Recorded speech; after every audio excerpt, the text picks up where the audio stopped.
My name is Brett Haddock. I'm a 34-year resident of Santa Clarita, and for those of you doing the math, I am 33 years old. My first apartment was very dark. I'm a third-generation resident. My grandparents moved out here to raise their family in the early 60s. My parents decided it was the best place to raise me and my brothers, and I'm looking forward to raising my family here as well. The reason I've stuck around is this is a fantastic city. And I don't mean that just from, a superficial means by the great roads that we have or the great, community that we have, but the people here as well are, we see it every time that there's an emergency, there's a tragedy or something. The city just comes together and helps out whoever's in need.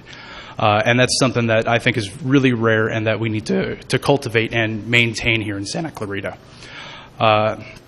But I'm worried about my city's future. I see a city council that has gotten complacent, that hasn't done a whole lot of planning for the future, and that has me worried, as they always talk about not wanting to turn into San Fernando. But if we don't make some changes now, then we're going to lose the city we have. And I want to keep what we have and make sure that we're set for the future.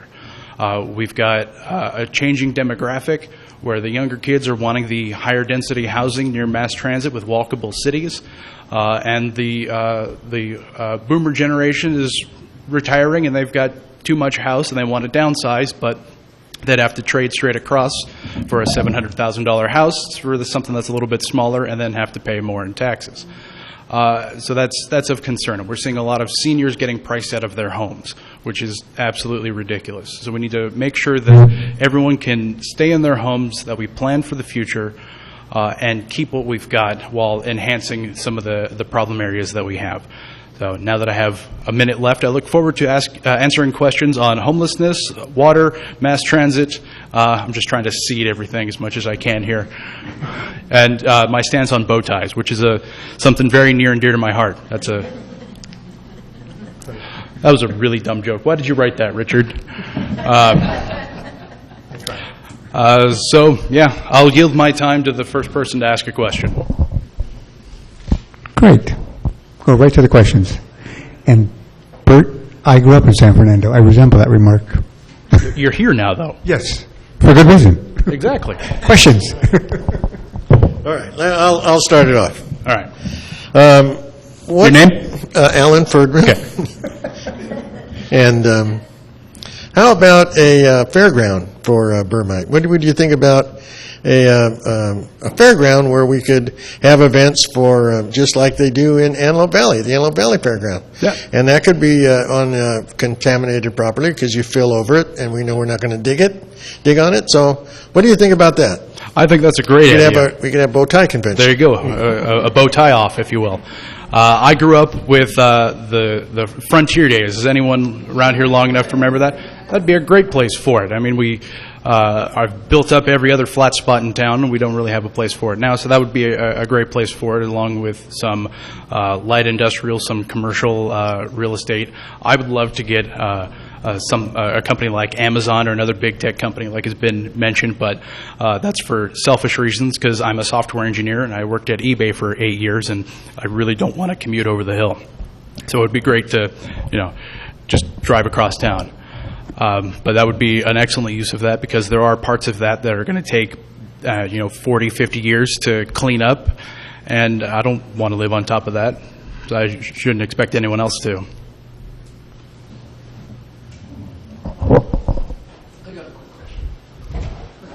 All right. I think I know what it might be. No, this doesn't have to do with transportation. There's a number of outlet centers in Southern California, and I work as a tour guide and driver guide, so I see all these places in the Southwest and national parks. Camarillo is the closest competitor, and then downtown, south of downtown. What about enticing a developer to come out to the Burmite property and build an outlet center similar to what you find in Camarillo? And with the two major freeways going past us, the 5 and the 14, that's excellent visibility to attract people to Soledad Canyon. That would be a great use of the property. Get some of the big name tentpole companies to set up shop there. That draws in some smaller businesses that help supply the larger companies, because they usually will go locally for anything they need that they're not trucking in and selling. But that would be fantastic. As mentioned, I worked for eBay, and we had an office off of Avenue Stanford, and we drank a lot of coffee, and we bought it all locally, as well as, for some reason, they kept buying us pens, and they didn't get the message that, anyway. But, all of that is sourced locally, and they try to go with smaller local businesses wherever possible, so that would be a great use of that property as well.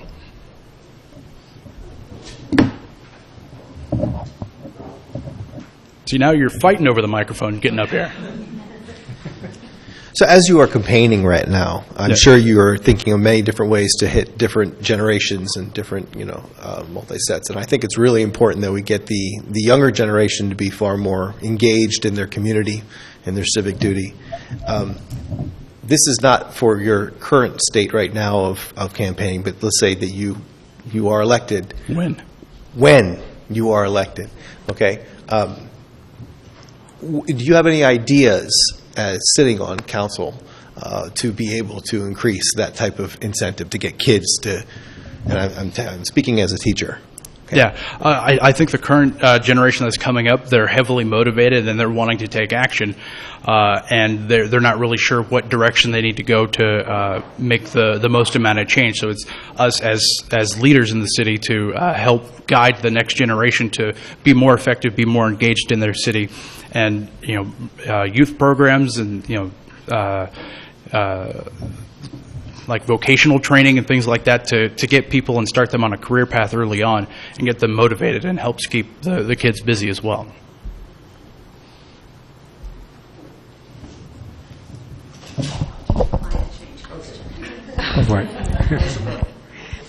Sherry Gilmore, and I wondered what you would like to see done in the city to address climate change and reduce our carbon footprint.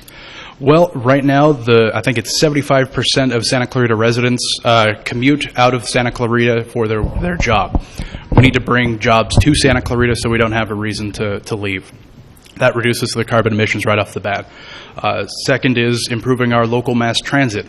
Anyone that's tried to take a bus from Canyon Country to the industrial center in Valencia knows it's like an hour-and-a-half ordeal, and you have to take 2 or 3 buses. That's not great. No wonder our ridership is down. You can't get anywhere of value. So we need to invest in things like that, and those are short to medium terms.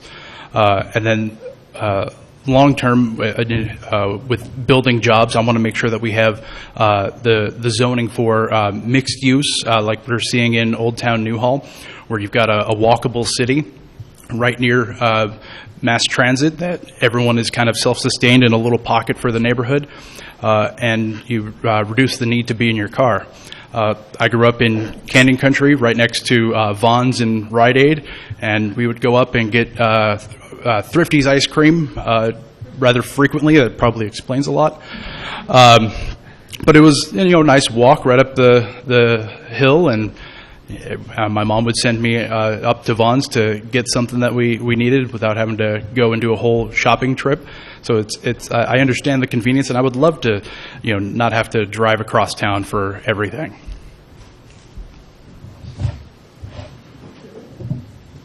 Hi, I'm Susie Kaufman. Nice to meet you. Hi, nice to meet you. I know that you in particular care about our homeless, as do some other candidates here. And I would like to know what you would do if when you are elected with your other 2 candidates as new council members, but also would you be hoping to start committees to let's get going with helping our homeless sisters and brothers? Absolutely, and the homelessness issue is something that's very near and dear to my heart. I've got friends that have stayed at Bridge to Home. I've got family that has been homeless. and I decided to spend some time at Bridge to Home. I ended up volunteering close to 300 hours there. And Logan and I actually just served breakfast a couple weeks back. And it's something that I take so seriously that I actually brought on to my campaign an actual homelessness advocate. She's got her master's degree in social work. She works an outreach program in Van Nuys, and she's helping me kind of guide the policies that work. And what we need is a dedicated staff member at City Hall to coordinate between the a dozen agencies that overlap in what they do and the services they provide for homeless.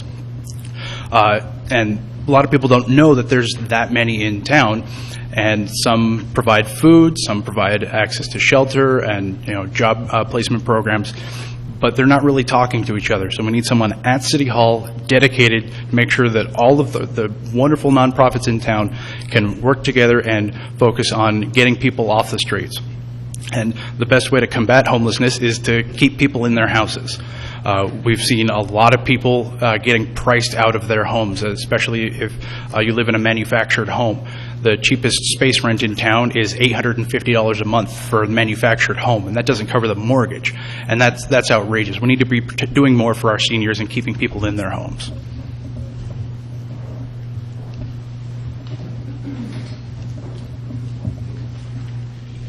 I like the conversation about the homeless solutions, but I always hear the same thing. There are homeless shelters where people are put in barracks-like situations for the night and then shuffled out on the street in the morning.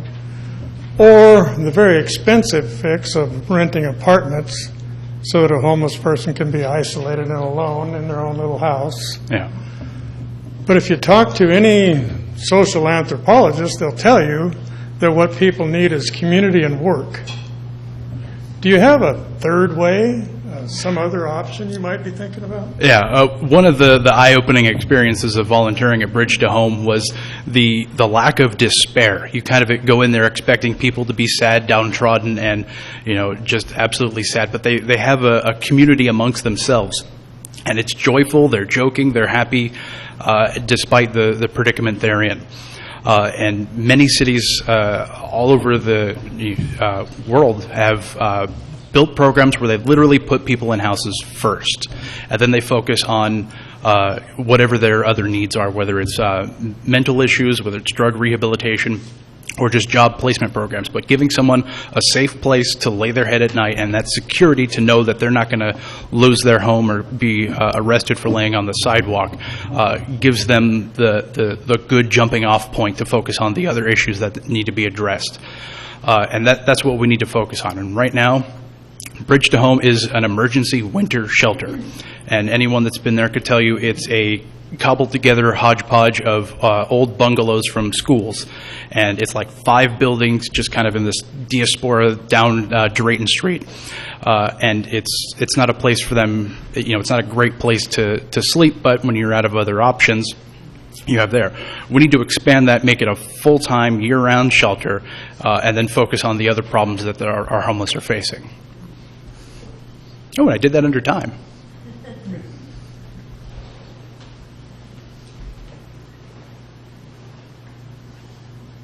Well, they're always looking for a permanent homeless shelter, and I'd like to see if you'd be interested in this particular proposition, because I've eyed it for a number of years. It's at the corner of Vasquez Canyon and Bouquet Canyon outside the city, but the city has a bus stop right there, which is ideal for the homeless. And it's the front end of the Lock Ranch. There's rough acreage there, wide open acreage, that I don't know if the city could use condemnation powers outside the city for better usage. Obviously, it would be better usage. And it solves that problem with those, not in my backyard or my neighborhood, you can't put one there. Well, this one isn't really an impact on anybody's real neighborhood, and it has transportation to and from it. It looked like it would be perfect if that was something the city might be interested in, and if they could pull it off. And there actually is a shelter there, a men's shelter. It's operated out of a church, and I'm blanking on the name of it right now, but they're actually being forced out of the area by the county. They've got the similar kind of setup as Bridge to Home, where they've got some donated buildings, and they're in a floodplain for the creek right there. So they've been having to relocate. And when you try to relocate something, everyone always says, yeah, I want to help, but not in my backyard. Bridge to Home, the city just gave them a total of, I think it's 5 or 6 acres. Most of it's a hill. But they actually they own the property now, and we just need to find the funding to actually build it out and make it a permanent shelter. And it's if you don't know where it is, it's right off of Drayton Street, right across from Saga's Cafe. You walk down the street until the road ends, then you walk through dirt and mud about another 50 to 100 feet, and then you're at the shelter. The biggest challenge they have right now is lack of sidewalk, lack of infrastructure to get people there, and they're not connected to sewage, which is the hurdle that they're trying to connect to right now. They don't have hot water, and they're not connected to sewage. So those are issues that need to be addressed immediately.